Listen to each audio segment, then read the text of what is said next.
Lukas 23 ayat 27 sampai 28. Oke. Mari kita baca, saudara. Di sini judulnya Yesus dibawa untuk disalibkan. 1, 2, 3 ya. Sejumlah besar orang mengikuti dia, di antaranya banyak perempuan yang menangisi dan meratapi dia. Yesus berpaling kepada mereka dan berkata, "Hai putri-putri Yerusalem, janganlah kamu menangisi aku, melainkan tangisilah dirimu sendiri dan anak-anakmu." Amin. Silakan duduk, saudaraku. Iya.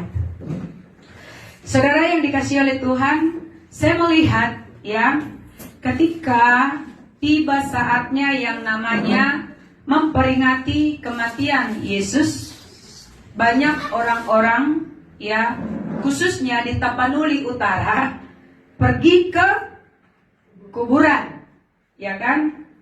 Nah, jadi pergi ke kuburan memperingati kematian Yesusnya, tetapi banyak orang pergi ke kuburan gitu. Jadi mereka menganggapnya juga memperingati kematian orang-orang yang dikasihinya, keluarganya, ya. Tapi saya mau bilang begini kepada saudaraku yang dikasihi oleh Tuhan, ketika kita memperingati kematian Yesus, kita berkata kepada diri kita, apa sih sebenarnya makna kematian Yesus bagi kita? Tetapi banyakkan orang ketika memperingati kematian Yesus, mereka pergi ke kuburan suaminya, kuburan istrinya, kuburan orang tuanya, opungnya, ya, keluarganya. Dan di sana mereka melakukan pembersihan.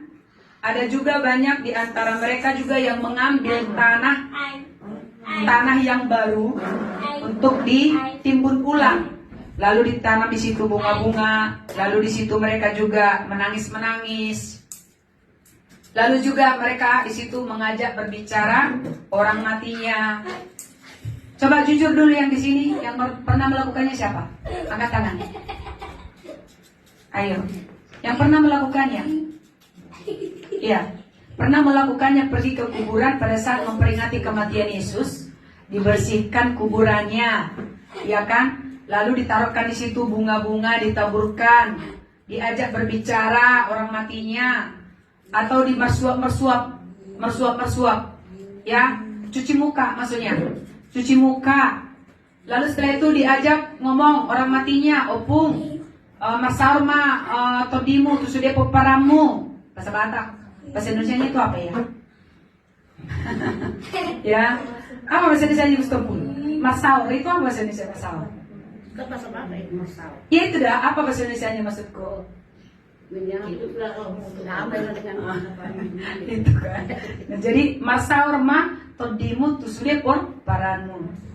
Begitu. Lalu diajak ngomong, lalu berdoa di situ. Nah, coba angkat tangan tadi. Ayo, yang pernah melakukannya. Oke. Nah, saudaraku yang dikasihi oleh Tuhan, saya mau bilangnya, ada banyak cara iblis memutarbalikkan kebenaran. Ya, kita harusnya memperingati kematian Yesus, tetapi yang kita peringati jadi kematian saudara-saudara kita, ya kan? Yesus kan sudah bangkit, sedangkan saudara-saudara kita belum bangkit. Lalu juga saya mau bilang begini, apa yang dialami oleh Yesus itu tidak sama seperti yang dialami oleh manusia biasa. Karena orang yang hidup dengan yang mati sudah tidak ada hubungan. Yesus kan dia nggak mati selamanya, dia bangkit. Nah, lalu juga di dalam hal ini dia adalah Tuhan. Jadi mengapa kita memperingati kematiannya? Supaya kita tahu bahwa begitu besar kasihnya dia, pengorbanan dia kepada kita semua orang yang berdosa ini.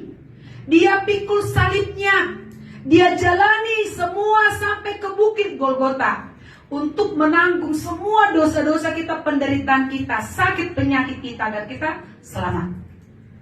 Ya, tapi ketika juga saya lihat orang memperingati kematian Yesus di gereja juga, yang diingat itu yaitu orang yang sudah saudaranya yang sudah meninggal, orang tuanya, suaminya, istrinya, dan mereka nangis-nangis. Bukan nangis karena memperingati kematian Yesus, tapi nangis karena mengingat keluarganya.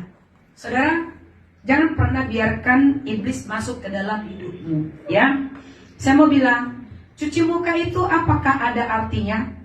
Tidak ada. Nggak ada, saudara. Coba dulu, apalah artinya cuci muka di kuburan? Ada yang bisa kasih pengertiannya? Baik secara jasmani maupun secara rohani. Bapak Panjaitan bisa kasih? Nggak tahu, tapi hanya kita jadi ikut-ikutan dulu ya. Ya, awak pun dulu pernah ikut-ikutan. Tapi setelah saya sudah sekolah kitab, coba diambil apa kipasnya, ambil aja. Taruh. Oke. Ikut-ikutan kan? Nah, itu dia. Kita ini si tukang ikut-ikut jadinya. Tapi ikutnya salah. Oke?